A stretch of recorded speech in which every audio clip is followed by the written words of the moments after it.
Ya, meriahnya, meriah suasana di hujung minggu ya.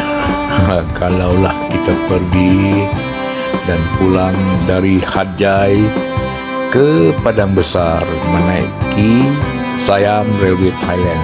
Tiket tempat duduk sampai habis ya, sampai habis.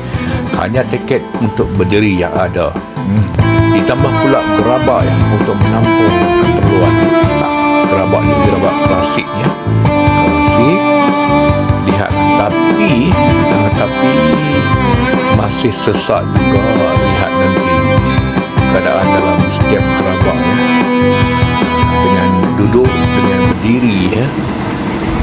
Walaupun panas tapi penumpang sampai terlelap kerana perjalanan mengambil masa hampir sejam ya, hampir sejam. Lihatlah ini dari yang berumur, orang pertengahan dan juga yang beranak kecil sanggup berdiri dengan bagasi yang lebih dari satu.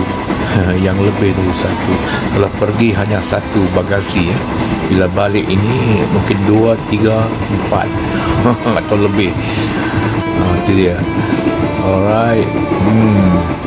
Keadaannya. Tapi orang kita sanggupnya seronok. Jadi happy ya. Jadi happy.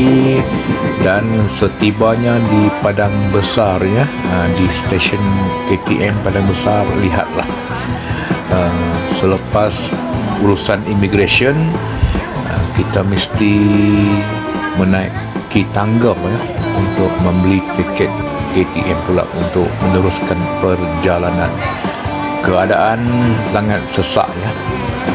Lihat ini bila menaiki tangga ya. Janji okey, happy